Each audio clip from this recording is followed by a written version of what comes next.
we do life, you know. And at the end of the day, it's 40. We typically would say life begins at 40, not because there's anything special about 40. It's just because at 40, hopefully you have learned in 20 years, from 20 to 40, you have learned what it means to be an adult.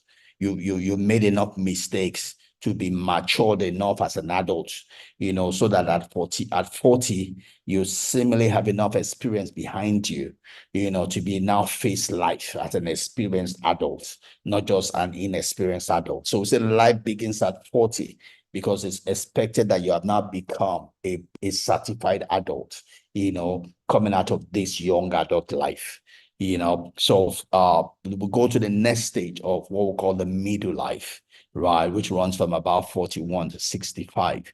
It's called the middle life, and that's a place where we also call the midlife crisis and all of that, because you come out at 40 and you're supposed to then use the experience of life behind you to live life now, right? So it's a transition period of life between young adult to old adult.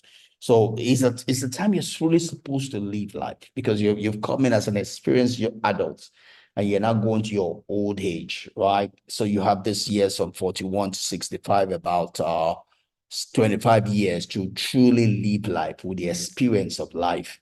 And not everybody does that well, right? Not everybody does that well. When you don't do it well, you have what we call the midlife crisis, where you begin to question yourself: have I lived my life well? Right?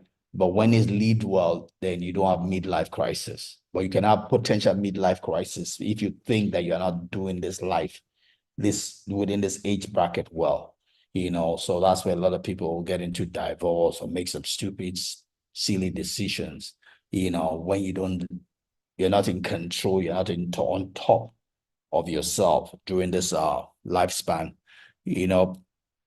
So midlife crisis is a transition of identity and self-confidence that can occur in midlife, right? When you lose confidence in yourself, It is an inflection point between self-focused, inward-looking way living that many of us develop in young adulthood, and a more generous outward way of living, as you go from looking at yourself, looking at the outside. If you're not in control of that evaluation, it could lead to a crisis. I've had someone is used the word that she's wasted her life, living with her husband. Whatever it is for her, the picture of her life at that point in time was not what she wanted. They ended up divorcing. That was our interpretation, was that it was a waste, right? But that's been defeatist, right? Because don't forget again, everything is a result. It's a result. Failure is not fatal. Success is not final.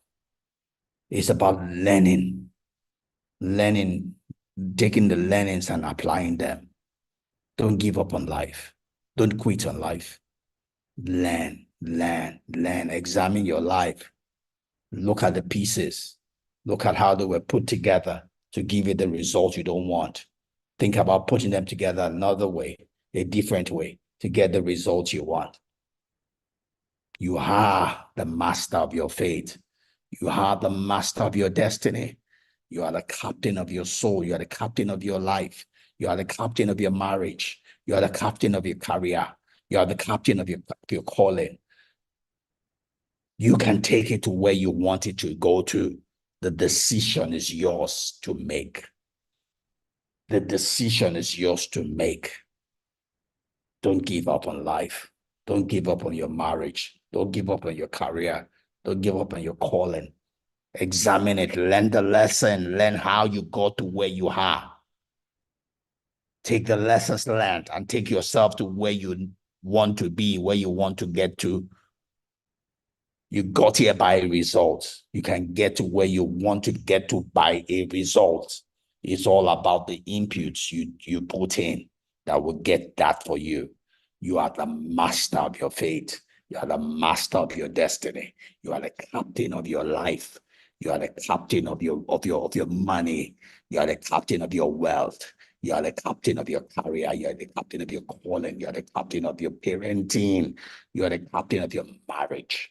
You can take it where you choose to take it to.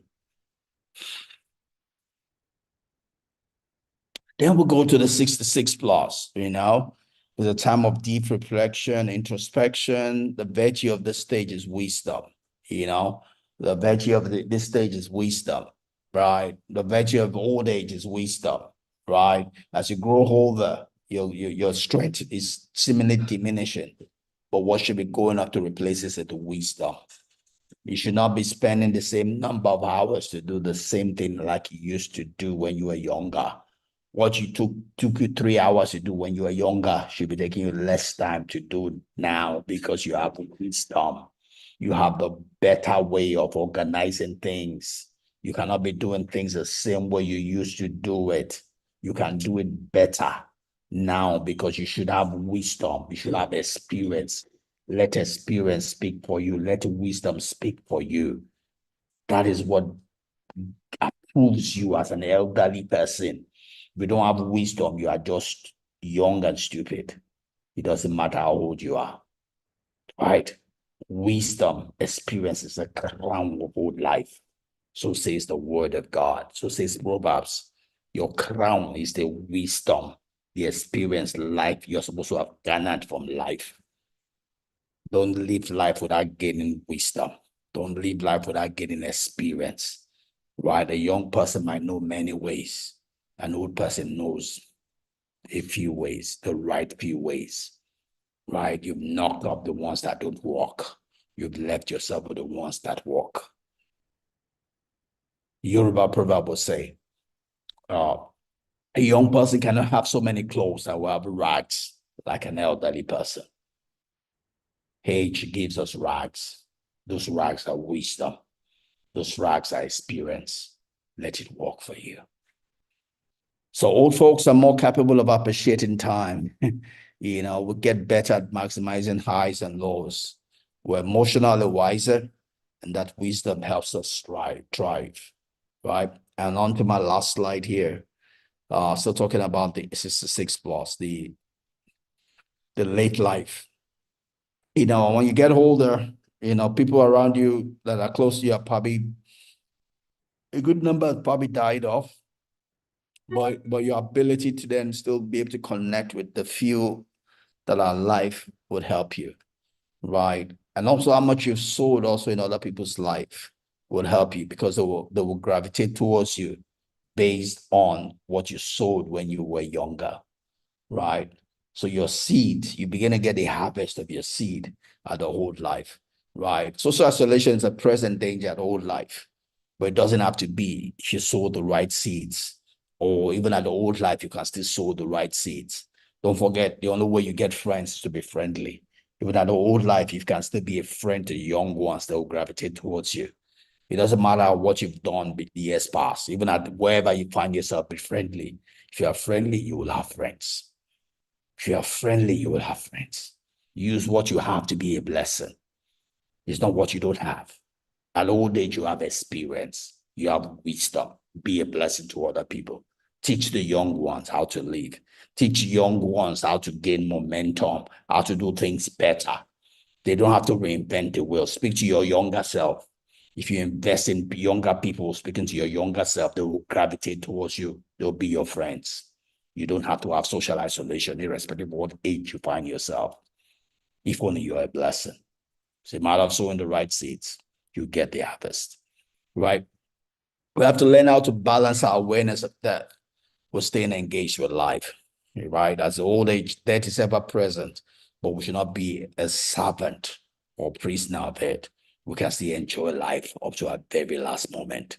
We can't outrun the chaos of life, but the more we nurture positive relationship, then we cannot outgrow the chaos of life.